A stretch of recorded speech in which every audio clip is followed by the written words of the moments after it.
Hello दोस्तों, मेरा नाम है रौनक और आप देख रहे हैं सी विद रौनक की एक न्यू इंटरेस्टिंग और इन्फॉर्मेटिव वीडियो। तो आज की वीडियो में हम बात करने वाले कि कैसे मैंने बिजनेस इकोनॉमिक्स में 86 मार्क्स स्कोर किए आउट ऑफ 100। तो मैं आपको ये पूरी वीडियो में बताने वाला कि मैं अगर आपकी जगह होता तो कैसे तैयारी करता हूँ, मैंने ये पूरी कैसे तैयारी की थी और लास्ट 30 डेज में आप ऐसा क्या कर सकते हैं कि आप अपने बिजनेस इकोनॉमिक्स के पेपर में बिल्कुल फोड़ के आ जाएं। तो मैं पूरे की पूरी अपनी जर्नी बताने वाला हूँ, कैसे मैंने क्या क्या टिप्स मैंने फॉलो की थी जिससे मेरे 86 मार्क्स स्कोर हुए और आप इससे भी ज़्यादा कैसे स्कोर कर सकते हैं। तो हम एम कर रखते हैं कि आप 90 मार्क्स स्कोर कर सकते हैं इस वीडियो को देखने के बाद। तो बिजनेस इकोनॉमिक्स में जैसे कि मैंने पहले मैं माइक्रो इकोनॉमिक्स की बात करना चाहूँगा। माइक्रो इकोनॉमिक्स में आपके कॉन्सेप्ट बहुत अच्छे होने चाहिए। मुझे नहीं लगता कि आप रट्टा मार के कुछ कर लीजिएगा। माइक्रो इकोनॉमिक्स में कुछ फॉर्मूले आप मतलब याद भी कर लीजिएगा, तो क्वेश्चन अगर घूमेगा तो आप नहीं बना पाएगा। कॉन्सेप्ट तो मस्ट है। कॉन्सेप्ट अगर आप एक बार में समझ लीजिए तो मुझे लग रहा है माइक्रो इकोनॉमिक्स में आप अगर रिवीजन भी नहीं करिएगा ना, तब भी आप जाके पूरा जो भी आएगा 50 मार्क्स का आता होगा शायद, पूरे में से पूरे माइक्रो इकोनॉमिक्स तो ले ही आइएगा। माइक्रो इकोनॉमिक्स में आपको कॉन्सेप्ट पे बहुत ज़्यादा ध्यान देना पड़ता है। माइक्रो माइक्रो इकोनॉमिक्स पूरा का पूरा कॉन्सेप्ट के ऊपर ही बेस्ड है। माइक्रो इकोनॉमिक्स में आप कैसे फॉलो कर सकते हैं कॉन्सेप्ट के लिए, जैसे कि आपको पूरा लो वेरिएबल प्रोपोर्शन, शॉर्ट रन क्या है, लॉन्ग रन क्या है, आपको अच्छे से जानना पड़ेगा। उसमें चैप्टर नंबर 4 जो है आपका ओलिगोपोली 15 मार्क्स कैरी करता है, तो वो आपको अच्छे से पढ़ना पड़ेगा।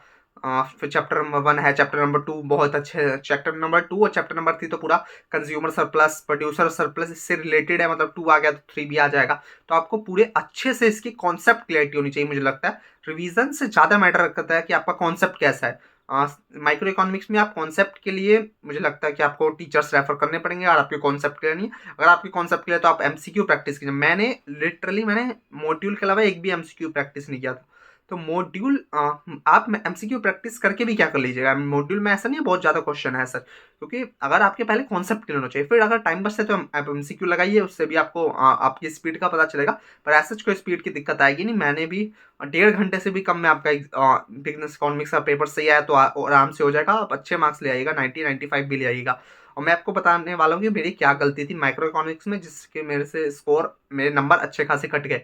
माइक्रो इकोनॉमिक्स में आप ऐसे ही फॉलो करिए। आप अपने कॉन्सेप्ट के लिए आप हार्दिक मंचांडा सर को मैं बोलूँगा आप रेफर कर लीजिए, एमवी सर, मनीष बोरा सर होंगे, आप उनको रेफर करिए, बहुत अच्छे से कॉन्सेप्ट आपके क्लियर कर देंगे। लिटरली मैं, मेरे पास तो 12th में इकोनॉमिक्स थी भी नहीं, तब भी मैंने इतना अच्छा स्कोर किया, क्योंकि मैंने क्या किया, मैंने एमसीक्यू पे ध्यान नहीं दिया, मेरे कॉन्सेप्ट ही नहीं क्लियर थे, क्योंकि मैंने वाईटी से पढ़ा है तो मेरे कॉन्सेप्ट लास्ट डे तक भी क्लियर नहीं हो रहे थे। तो मैंने 1 महीने पहले शायद मैंने एमवी सर का, 1 महीने पहले भी मैंने एमवी सर का पूरा वन शॉट देखा, उसको 2-3 बार देखा, मेरे को समझ नहीं आता, फिर मेरा अच्छे से कॉन्सेप्ट क्लियर हुआ, फिर मैं ऐसे स्कोर कर पाया। अब मैक्रो इकोनॉमिक्स की बात चलती है तो मैक्रो इकोनॉमिक्स का सबसे पहले तो मैं चैप्टर नंबर 6 की बात करना चाहूंगा, 50 मार्क्स का आता है। तो उस पर आपको कमांड अपनी हाई रखनी पड़ेगी। उसमें कॉन्सेप्ट नहीं क्लियर है तो एक भी क्वेश्चन नहीं बना पाओगे।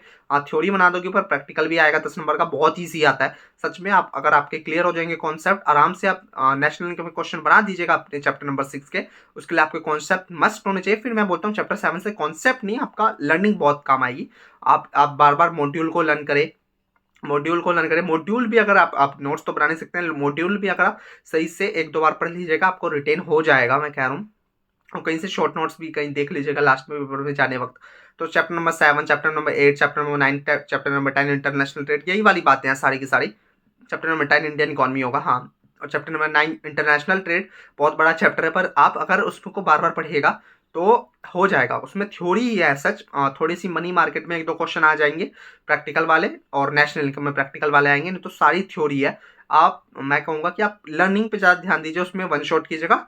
और लेकिन आप अभी माइक्रो में वन शॉट देख लीजिएगा, और लर्निंग पे बहुत ज़्यादा ध्यान दीजिए। मैक्रो में मेरे को मैक्रो में ही जो मेरे नंबर कटे, क्योंकि मैंने मैक्रो में इतने अच्छे से मैंने लर्निंग पे ध्यान नहीं दिया था, तो मैक्रो में मेरे अच्छे खासे नंबर कट गए। तो आप मैक्रो पे अच्छे से लर्न पे ध्यान दीजिएगा, आप रिवाइज करिए बार बार मैक्रो को। और अगर आपके पास टाइम बचेगा तो एमसीक्यू तो जरूर लगा लीजिएगा। अगर टाइम बचे, पहले कॉन्सेप्ट है, लर्निंग है, उसके बाद एमसीक्यू है। आप ऐसे ही अच्छे से तैयारी करिएगा तो आपका पक्का हो जाएगा। और 1.5 डेज पहले आप एक बार तैयारी करिएगा कि आप ऐसे मॉड्यूल को हाईलाइट कर ले कि आप 1.5 डेज में पूरा मैक्रो पढ़ ले, क्योंकि माइक्रो में पढ़ने की जरूरत नहीं है। आप मैक्रो को पढ़ ले और एक शीट पे आप जो कौन कौन से इन्होंने लाए, जैसे अल्फ्रेड मार्शल ने टाइम वाला लाया, यूटिलिटी लाया, कौन सा कॉन्सेप्ट किसने लाया था, कौन से राइट ने लाया था, उसका आप लिखा है, कौन से इकोनॉमिस्ट ने लाया था, वो आप एक पेज पे लिख लीजिएगा या कहीं से आप देख लीजिएगा उसको। वो अच्छे खासे पूछ लेता है, कौन से मतलब ईयर भी पूछ लेता है, और ये कॉन्सेप्ट कौन लाया था, जैसे जैसे गिफन रूट्स का कॉन्सेप्ट लाते हैं रॉबर्ट गिफन, ऐसे ऐसे क्वेश्चन भी पूछ लेते हैं, वो सब भी देख लीजिएगा। ऐसे करके आप अच्छे से मार्क्स स्कोर कर सकते हैं। आपका माइक्रो भी स्कोरिंग है, मैक्रो भी स्कोरिंग है। अगर जैसे आपके वो बेस करेगा कि आप कैसे स्टूडेंट है, आप कॉन्सेप्ट पे ज़्यादा आते हैं, लर्निंग आपकी ज़्यादा अच्छी है। तो मेरी तो कॉन्सेप्ट की वजह से मेरे माइक्रो में अच्छे हुए, पर मैं मैक्रो में इतने स्कोर नहीं कर पाया, जिसकी वजह से इतना ही हुआ। बट हाँ, आप कर सकते हैं। मेरे पास 12th में बिजनेस इकोनॉमिक्स थी, मैं आपको बस बता रहा हूँ कि आपका उससे कॉन्सेप्ट, आपका अभी कॉन्फिडेंस जो है बिल्डअप हो जाए, आप अच्छे से अच्छा मार्क्स स्कोर कर सकते हैं। अगर आप यही मेरी तरह स्ट्रैटेजी फॉलो करिएगा। अगर आपको कोई भी डाउट है तो जरूर मेरे इसको कमेंट में लिखिएगा। मेरे चैनल को सब्सक्राइब कर दीजिए, क्योंकि ऐसी इन्फॉर्मेटिव वीडियो सीए फाउंडेशन और सीए इंटर से रिलेटेड आने वाली है। तब तक के लिए जय हिंद, वंदे मातरम।